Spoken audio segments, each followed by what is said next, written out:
आमीन। भाई कितनी ज़्यादा तैयार है कलाम सुनने के लिए? आपकी तालियां बताएंगे आपकी। आगे पास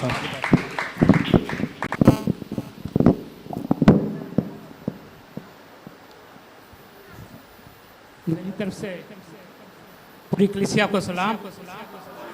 खुदा आप सबको बरकत दे।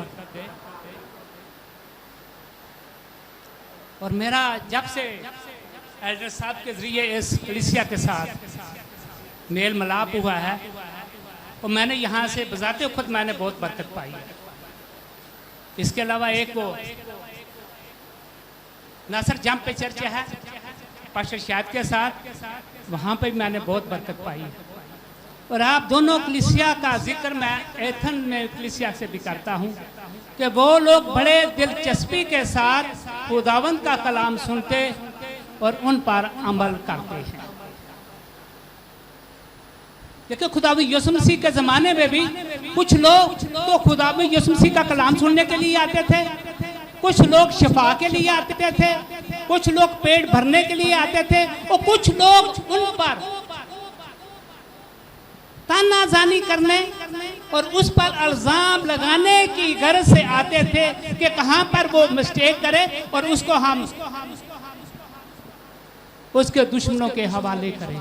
और आज भी कुछ लोग तो यहाँ पर भी नमाज में इसलिए आए हैं कि वो अपना फर्ज समझते हैं कि हफ्ते में एक बार खुदावंद के घर में जाकर उसकी शुक्रगुजारी की जाए। और कुछ लोग ऐसे आते हैं कि जो किसी से मिलना आया या वहाँ पर वो आया होगा उससे मेल मिलाप हो जाएगा। कुछ लोग अपने दुख तकलीफों को हन्ना की तरह खुदावंद के हुजूर उंडेलने के लिए आते हैं ताकि हम खुदावंद से बरकत पाएं। और कुछ लोग दिखावे के लिए आते हैं कि हम पास्टर साहब की नजरों में जाएं ताकि पास्टर साहब की नजरों में हम एक पाबंद इंसान ठहरेंगे। लेकिन बरकत वो ही पाएंगे जो खुदावंद के हुजूर अपनी शुक्रगुजारी के लिए और खुदावंद की हम्द व तारीफ के लिए आते हैं। मेरी नज़र में आपकी कलीसिया और नासर जम की कलीसिया बहुत ही वफादार, अक्लमंद और दना है। क्योंकि जब कोई खुदा का कलाम दिलचस्पी से सुनता है तो वह उस पर अमल भी करता है। लेकिन कुछ दिन पहले जब मैं यहाँ पर आया तो मुझे बड़ा अफसोस हुआ कि एक बच्चा, उसकी माँ एक बड़ी बहन की तरह, एक उस्ताद की तरह, एक कहन की तरह बेटे की, देखो पहले तो माँ है जिसकी गोद सकूल है, जिसकी गोद तालीम हासिल की जाती है, जो बेटे को उठना बैठना सिखाती है, जो बेटे को खाना सिखाती है, जो बेटे को चलना फिरना सिखाती है। अगर पिछले दिनों ये आया था मदर डे, कौन कौन जानता है मदर डे के बारे में? क्यों मनाते हैं मदर डे? सिर्फ एक ही सवाल करूंगा, उसके बाद मैं खुद ही बताऊं क्यों मदर डे बुलाते हैं। और कोई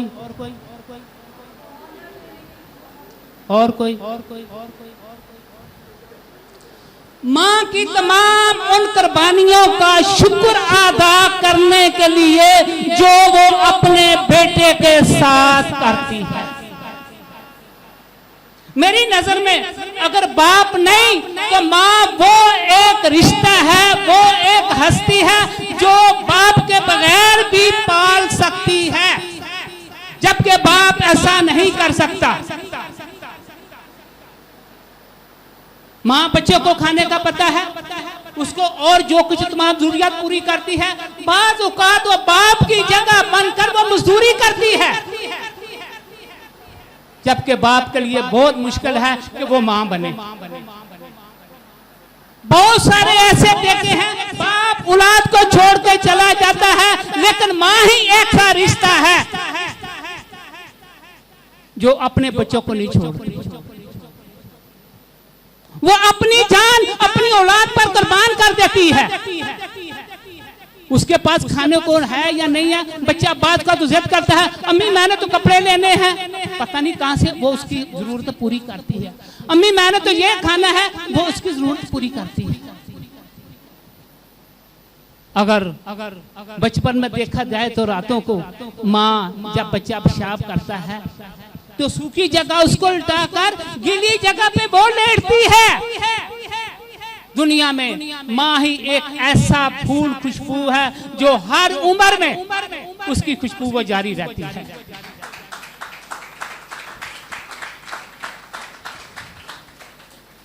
माँ का रिश्ता बड़े बड़े देखे हैं, किस उम्र में भी हो, बड़े बड़े शुरू में देखे हैं। जब नाम माँ का नाम आता है कि आंखों से आंसू बहते हैं। क्यों? माँ का वो रिश्ता याद आता है जब दुख तकलीफ में माँ ने हमारी परवरिश की। बाप भी करता, मैं बाप को नहीं पीछे करता, लेकिन बहुत सारी बातें ऐसे हैं जो माँ का पता होता है बच्चों का, लेकिन माँ बाप की अगर शिकायत नहीं करती। ये माँ का एक रिश्ता है। आए आगे चलते हैं। हाँ, मैं वो कर रहा था बात, वो माँ अपनी बेटी की शिकायत रूहानी बाप के साथ कर रही है कि बेटी इस तरह नाराज हो गई है, बच्चे बहन के साथ ऐसा किया है, बाप के साथ ऐसा रवैया कर रही है। ऐसे में हम देखते हैं कि खुदावंद का कलाम क्या कहता है। पौलुस कहता है कि ये जो उम्र है तुम्हारी, ये जो वक्त गुजरा है, ये तुम्हारी अब जरूरत है तुम्हें सख्त गज़ा खिलाई जाए, लेकिन अफसोस कि तुम्हें फिर दूध पीने की आदत पड़ी है। इसलिए मैं तुम्हें इब्तिदा से ही फिर रूहानी खुराक का तुम्हें देता हूं। खुदावंद कहता है, ऐ बनी इस्राएल, मैं तेरे बाप दादा के वादे के मुताबिक तुम्हें वो मुल्क दे रहा हूं जहां दूध और शहद की नदियां बहती हैं, लेकिन याद रख बरकत और लानत तेरे साथ है। इनमें से तू जो चाहे वो चुन ले। बरकत उस हालत में जब तू मेरे हुक्मों पर अमल करेगा तो मैं वक्त पर पहला और दूसरा मींह बरसाऊंगा, ताकि तुम्हारी फसलों के लिए, बीज बोने वाले के लिए कसरत से अनाज पैदा हो और तेरे चपाओं के लिए कसरत से चारा मुहैया हो। मैं किसी बीमारी को उस मुल्क में नहीं आने दूंगा, मैं काल तेरे मुल्क में नहीं आने दूंगा।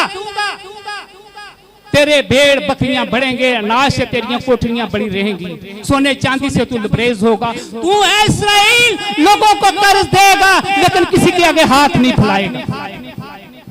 कब? जब तू मेरे हुक्मों के मुताबिक वहां चलेगा तो।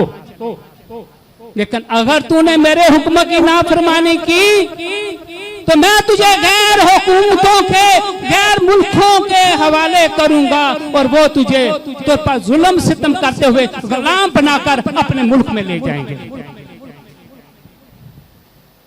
आज उन हुक्मों में से हम एक हुक्म देखते हैं, क्योंकि एक हुक्म की जरूरत है। आता है, सबको पता है, सब जानते हैं, लेकिन आज हम देखते हैं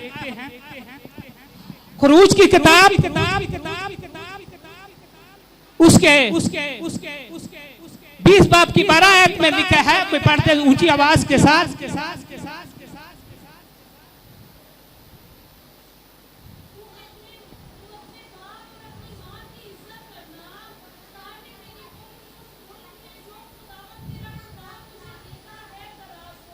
आमीन। खुदा ने अपनी हुक्मों के बाद जो पहले 4 हुक्म है कि तू अपने खुदा को अपने सारे दिल, अपनी सारी जान, अपनी सारी अकल से क्या कर, मोहब्बत कर। उन हुक्मों से यह भी बाद में हुक्म है कि तू अपने माँ और बाप की इज्जत कर, ताकि वो मुल्क जो मैं तुझे दे रहा हूँ वहां तेरी मैं उम्र को बढ़ा दूं। ये खुदावंद का वादा है कि अगर तू अपने माँ बाप की इज्जत करेगा तो मैं तेरी उम्र को बढ़ा दूंगा। क्या आज बच्चे अपनी माँ और बाप की इज्जत करते हैं। अभी अदर ही हम लोग बैठते सवाल कर रहे थे कि बाप करने से पहले ही बेटे के पास जवाब एकदम तैयार होता है, उसको पता नहीं है सही है कि नहीं है, लेकिन एकदम तैयार हो जाता है, वो दे देता है। क्यों पुटराइज बच्चे हैं, लेकिन नहीं आया वो खुदावंद के हुक्म के मुताबिक करते हैं। लिखा है कि सबसे पहले देखो तो तुम किसके सामने खड़े हो, तुम्हारा उसके साथ रिश्ता क्या है, उसके मुताबिक जवाब दो। हर इंसान को एक बराबर जवाब नहीं दिया जाता। वो माँ और बाप हो, फिर तुम अगर तुम इस तरह से देते हो तो ये गुस्ताखी है कि आप अपने बाप की, आप अपनी माँ की तौहीन करते हो। और वालिदैन को खुदावंद लिखता है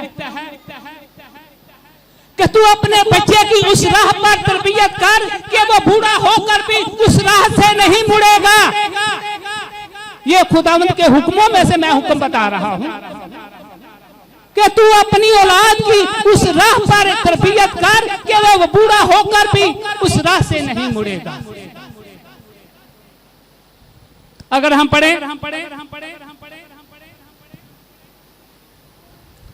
इमसाल 23 बाब की 13 आयत के पढ़ते ऊंची आवाज से।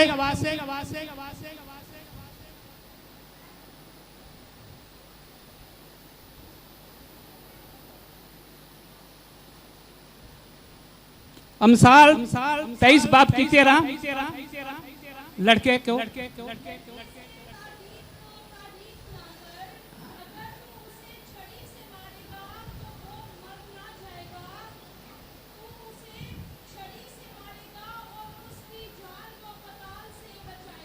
Hallelujah hallelujah. बाज माँ बाप कोई बच्चा बोलता है छोड़ा भी छोटा है, वो छोड़ा छोड़ते छोड़ते बड़ा होता है, लेकिन जब आप उसके साथ नरमी से ही रहते हैं तो वो बच्चा बिगड़ जाता है और आखिर में आपके लिए वो जिल्लत का बाज बनता है। अगर अब हाथ पाथ मारेंगे, छड़ी मारेंगे तो लिखा बच्चा मार नहीं जाएगा, उसकी तरबियत करो और टाइम पर जब वो गलती करता है।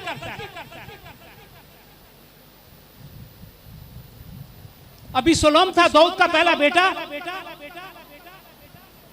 तो जब उसकी मां फौत होगी तो दाऊद बादशाह ने और भी बहुत सारी शादी की थी। उसके बड़े बेटे का नाम था अभी सोलोम।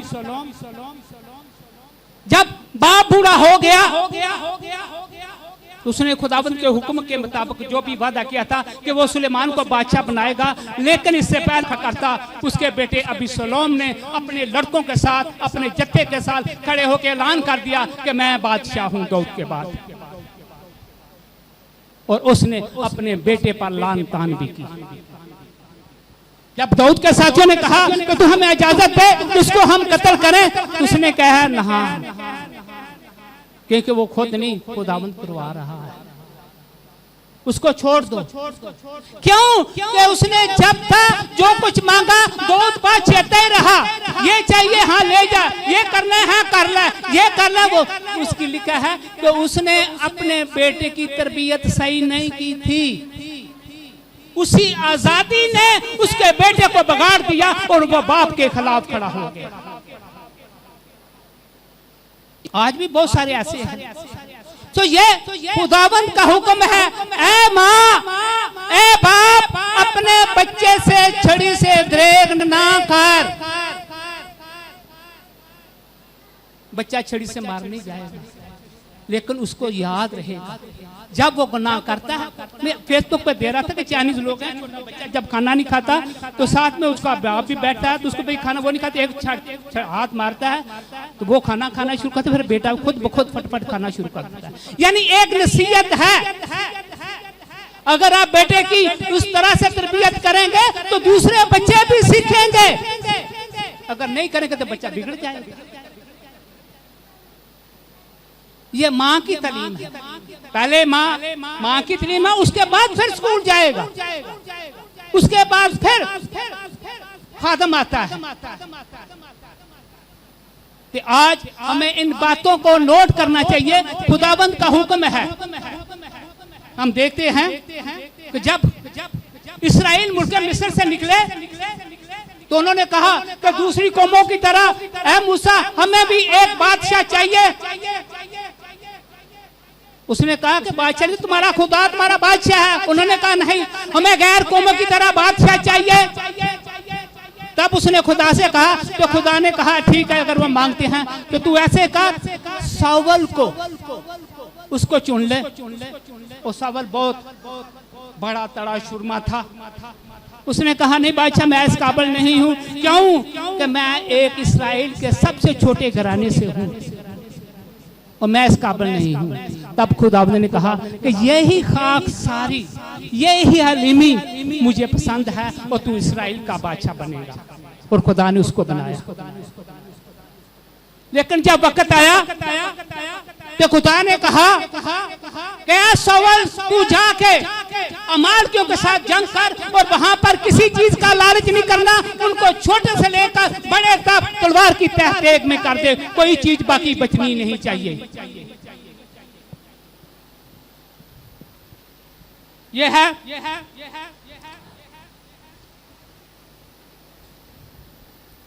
पहला सावल। उसके 15 बाब की 22 और 23 आयत में हम पढ़ेंगे। जब सावल जंग के लिए जाता है, निकाल के रखो फिर बाद में पढ़ना, तो वहां जाकर उसने कत्लो गार्द खूब की, लेकिन उसने एक गलती कर दी और वहां के बादशाह को भी कैद करके लेके आया। तब खुदावंद का कलाम शमूएल पर नाज़िल हुआ। खुदावंद कहता है कि ऐ शमूएल देख, तेरे बंदे ने मेरा गुनाह किया है क्योंकि उसने मेरे हुक्म की नाफरमानी की है। क्या नाफरमानी की है? जब शमूएल आ रहा था इसकी तरफ तो ये बड़ी दिलदारी के साथ सावल जा रहा है कि या बादशाह सलामत, मैंने जो कुछ खुदा ने हुक्म दिया था, जो तूने मैंने हुक्म दिया था, मैं सबको कत्ल करके आ गया हूं। लेकिन थोड़ी ही देर बाद वहां पर भेड़ बकरियों की और भैंसों की आवाज आई ये आने की। तो उन्होंने कहा ये क्या हुआ, ये कौन सी आवाज है? कहने लगा कि तेरे खादमों ने वहां पर मोटे मोटे बकरे मोटे मोटे बछड़े लेके आए हैं ताकि कुर्बानी करें। तब खुदावंद क्या कहता है, पढ़ने जा रहा जिसने निकाला है शमूएल 15 बाब, पहला शमूएल 15 बाब।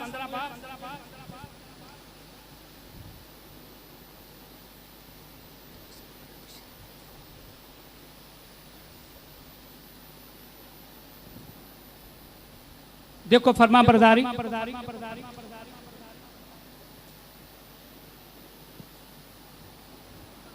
टाइम थोड़ा जल्दी करना, थोड़ा दिया टाइम हो गया। 15 बाब की 22 से 23 सिर्फ 2 पढ़नी है।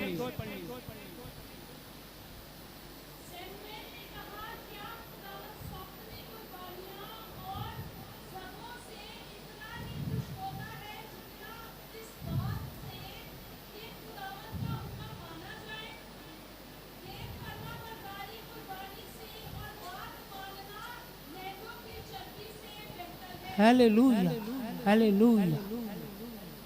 फरमा बरदारी कुर्बानी से और बात मानना मेंढों की चर्बी से बेहतर है। क्या तू ये भेड़ बछड़े लेके आया, क्या खुदावंद को तेरी कुर्बानियों की जरूरत है? क्या वो तेरे को मुहैया नहीं करेगा? तूने क्यों मेरे हुक्म की नाफरमानी की है? और खुदावंद ने उसको रद्द कर दिया। वही बादशाह जो उसने चुना था, खुद चुना था, लेकिन आज उसने रद्द कर दिया कि नहीं। उसी तरह से आज हम भी अगर खुदा के हुक्म की बच्चों नाफरमानी करते हैं तो खुदा हमें भी रद्द करता है। जिनकी माँ या बाप जिंदा है इस वक्त उनकी कदर नहीं है, ये कदर उनसे पूछ जिनके माँ बाप अभी सर पर नहीं है। किस तरह से जब वक्त आता है तो उनके आंसू अपने आप गिरते हैं, वो माँ याद आती है। उस माँ की खुशबू हर उम्र में एक अलग ही खुशबू है।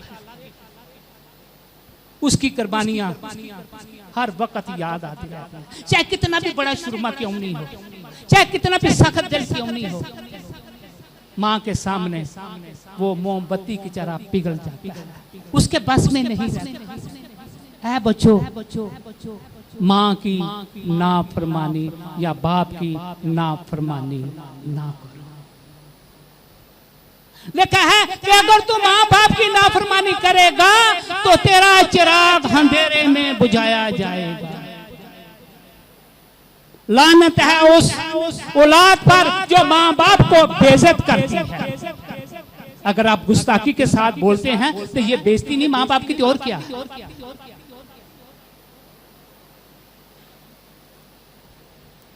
खुदा आपको अक्ल और दनाई बख्शे। ये मैं नहीं, ये खुदावंद का कलाम कह रहा है। खुदावंद के कलाम में लिखा है कि मैं तुम्हें हुक्म देता हूं कि उस मुल्क में जहां तू जा रहा है वहां गैर कौमों को अपने आगे से दूर कर देना, कत्लो-गर्द करके दूर कर देना, बिल्कुल तेरे नजदीक ना हो। क्यों कि ऐसा ना हो कि तू उनके साथ रिश्तेदारी शुरू कर दे, उनके यारी दोस्ती शुरू कर दे, उनसे तू शादी ब्याह करना शुरू कर दे, तब मेरा गज़ब तुझ पर भड़केगा।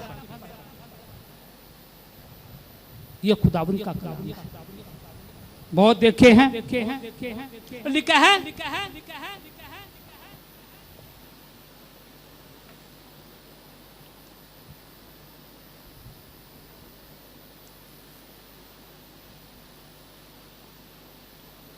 ये इस्तिश्ना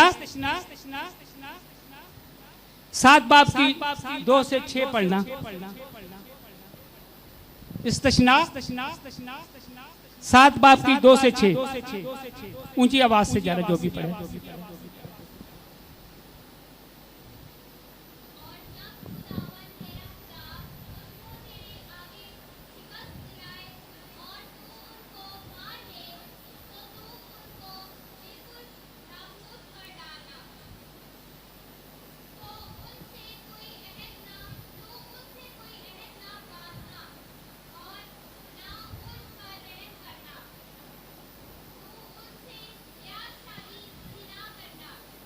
आमीन। तो उनको अपने दूर से करीब से दूर कर देना, उनसे किसी किस्म का रिश्तेदारी लेन देन ना करना और ना तो उनसे शादी ब्याह करना। क्यों कि हम बादशाहों के बादशाह, शहनशाहों के शहनशाह के खानदान से हैं। ये गैर कौमें नहीं है, ये दूसरे सब शैतान की बादशाही में है। जो हम मसीह के मानने वाले हैं, हम खुदावंद की बादशाही के रहने वाले हैं। हमारा उनके साथ कोई मेल जेल नहीं है। बात बहुत सारे देखे हैं फेसबुक पे जी, लड़की को प्यार हो गया या लड़की जिस तरह के, जितने भी मसीह को रद्द करके गैर कौमों में शादी के लिए गए हैं, रोते हैं, चलाते हैं, अदालतों में खज्जल खराब होते हैं। माँ ने हाथ मेरी बेटी के साथ ये हो गया, मेरी ये हो गया, मेरा ये हो गया। क्यों कि तुमने खुदावंद के हुक्म की नाफरमानी की है। कहां से तुम्हें सहारा मिलेगा। लड़कियां जवान कहती हैं कि मैं नमाज भी पढ़ती हूँ, रोजे भी रखती हूँ, मैं ये भी करती हूँ, लेकिन फिर भी मेरे को चूड़ी बोलती है। बड़े अफसोस की बात है। क्यों तो यही होगा कि माँ ने उसकी अच्छी तरबियत नहीं की। अगर माँ तरबियत करती तो यहां तक नौबत ना आती। माँ को अपनी औलाद का बच्चा है, खासकर बेटी का, कि मेरी बेटी कहां कहां जाती है, क्या क्या करती है।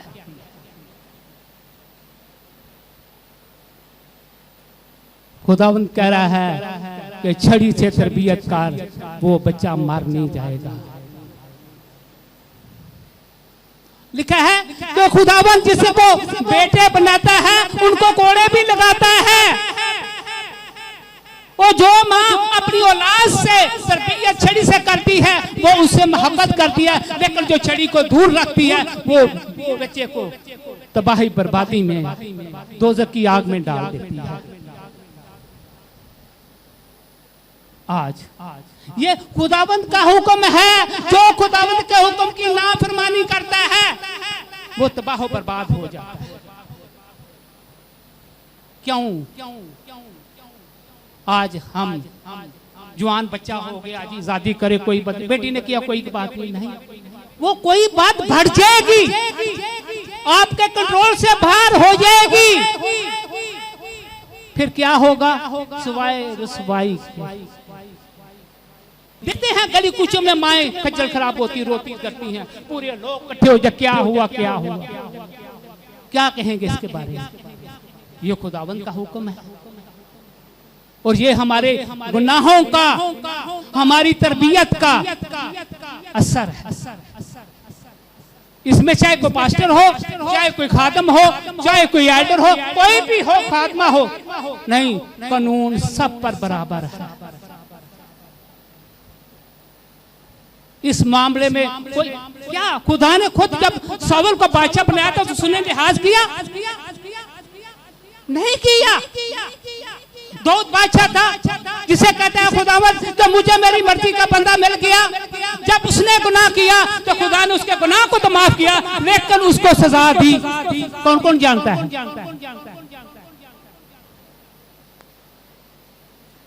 खुदा का तराजू बराबर है।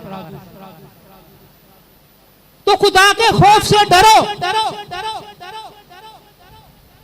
जो खुदावंद के साथ चलता है, जो खुदावंद के हुक्मों के मुताबिक चलता है, खुदा उनको बरकतें देता है।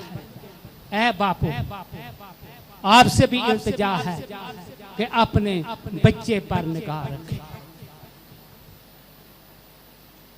ये सबका फर्ज है। अगर बाल बच्चे ऐसे हैं जो माँ से नहीं डरते, वो बाप से डरते हैं, तब बाप का भी फर्ज है कि अपनी बीवी की सुने और बच्चे की तरबियत करे, लापरवाही ना करे। जब बच्चा हाथ से निकल गया तो निकल गया, फिर बड़ा मुश्किल हो जाता है। आज ये खुदावंद का कलाम है जो हमें सिखा रहा है कि किस तरह से अपने बच्चे की तरबियत करनी है।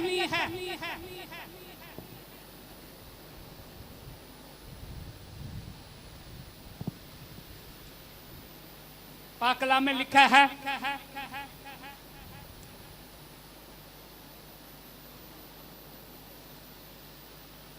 कि बच्चे खुदावंद की तरफ से, औलाद खुदावंद की तरफ से मिरास है और पेट का फल अजर है। जब वो अजर मिलता है और अगर उसकी सही तरह से तरबियत ना की जाए तो फिर उसका अजर, नतीजा गलत निकलता है।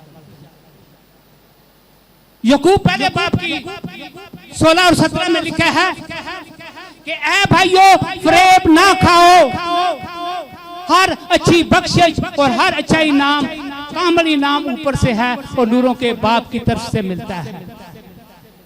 जब वो मिलता है तो उसमें किसी किस्म की कोई तब्दीली नहीं होती। लेकिन यहाँ पर भी जब हम खुदा के हुक्म की नाफरमानी करते, दूसरी देवों ज्योतों के पास जाते हैं, तब हम खुदा से बागी हो जाते हैं। लेकिन जब शादी के बाद 2 साल 3 साल गुजरे तो वो माँ की, बेटे की माँ, वो परेशान होते हैं, औलाद नहीं हुई। तब वो क्या करते हैं? खुदावंद के आगे दुआ छोड़कर वो दागे तबीतों, अक्लमंदों के पास चले जाते हैं। तो जब हम खुदा को छोड़कर दूसरी तरफ जाते हैं, तब हम खुदावंद से बगावत करते हैं।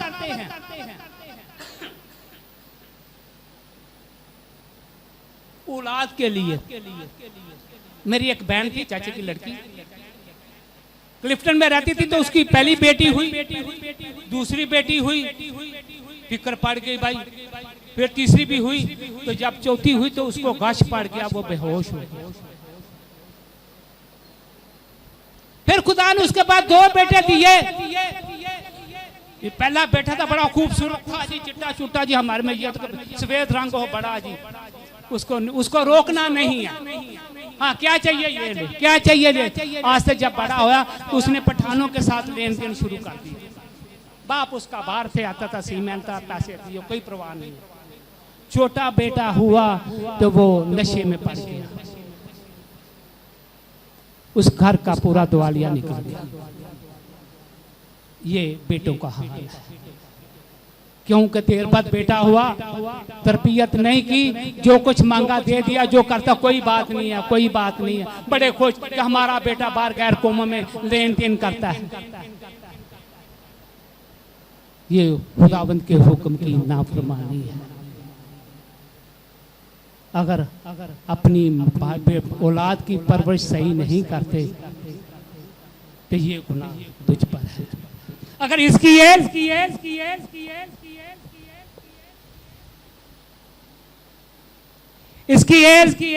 उसके 3 बाप की 18 आयत हम पढ़ेंगे ऊंची आवाज के साथ। इसकी एज 3 बाप की 18 आयत।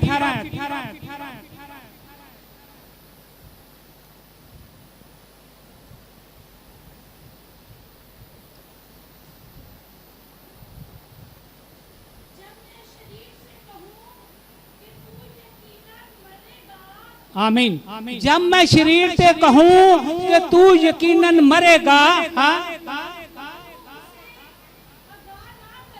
एक मिनट, कि तू उसे ए खादम, जब मैं शरीर को कहता हूं कि तू मरेगा और तू उसे आगाह ना करे,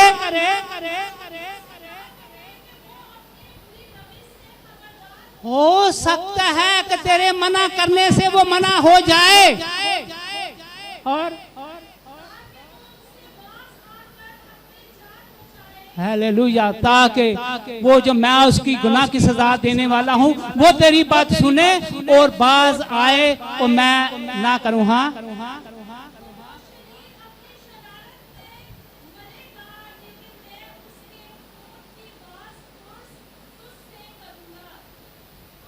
आमीन। कहता है कि अगर मैं एक शरीर से कहूं कि तू गुनाह करता है, ऐ खादम तेरा ये काम है, ऐ माँ तेरा ये काम है, ऐ बाप तेरा ये काम है कि तू उसको समझाए इस गुनाह की सजा ये है। अगर तूने बता दिया और वो बाज ना आया मरेगा तो तू भरी है, लेकिन अगर तूने उसको ना बताया और वो मर गया तो उसकी बाज पूछ मैं तुझसे करूंगा। ऐ माँ, ऐ बाप, ऐ खुदा के खादम, मैं तुझसे उसके खून का बदला लूंगा क्योंकि तूने बताया नहीं। अगर हम यर्मिया का मुतालिया करें तो खुदा ने क्या यर्मी से कह रहा है, ऐ यर्मिया इससे पेशतर कि तू माँ के बातन में जाता, मैं तुझे जानता था, मैं तेरी पैदाइश से पहले ही तुझे मसा किया और कौमों के लिए नबी ठहराया। जा, जहां कहीं मैं तुझे भेजूंगा तू जाएगा और मेरा कलाम लोगों तक पहुंचाएगा। लेकिन उसने कहा, ऐ बाप मैं तो बच्चा हूं, मैं बोल नहीं सकता। तब खुदावंद ने उसको मुंह को छुआ और कहा कि जा, जहां मैं तुझे भेजूंगा तू जाएगा और सुनाएगा। तू लोगों को बड़े देखकर डरना नहीं क्योंकि मैं तेरे साथ हूं। अब जा तू यरूशलेम में और उस रास्ते पर जहां से लोग हैकल में नमाज पढ़ने के लिए आते और जाते हैं और उनके सामने मेरा कलाम ये बता, इसको ना घटाना ना बढ़ाना। हो सकता है कि वो मेरे इस कलाम को सुनकर उन पर अमल करें तो मैं जो अज़ाब उन पर लाने वाला हूं उससे बाज आऊं। हालेलुया। ये खुदा बाप का लिखा है कि मैं शरीर की हलाकत से खुश नहीं हूं, बल्कि मेरी खुशी इसी में है कि शरीर अपनी शरारत से बाज आए और कसरत से जिंदगी पाए। लिखा है कि वो हजारों के गुनाह तकसीरा और खुताओं को माफ करता और पीठ पीछे फेंक देता है और याद भी नहीं करता।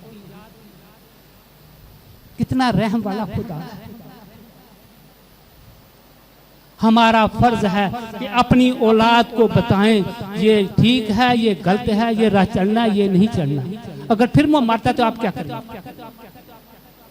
लेकिन आप भरी हो गए, आप खुदावंद की नजर में भरी हो गए। वो खुद अपनी मौत मरा है। ऐ माओ, ऐ बापू, आज वक्त है इसकी येल के मुताबिक मैंने आपके ऊपर और अपने ऊपर ये कलाम वाजिया कर लिया है कि अगर हम किसी गुनाहगार को उसके गुनाह से वाकिफ नहीं करेंगे तो उसकी बात पुरुष जो होगा मेरे से होगी और आपकी होगी। ये खुदावंद का कलाम था। वक्त के मुताबिक जितना मुझे टाइम मिला मैंने उसके मुताबिक किया। खुदा आज के कलाम से आप सबको बरकत दे। आमीन आमीन।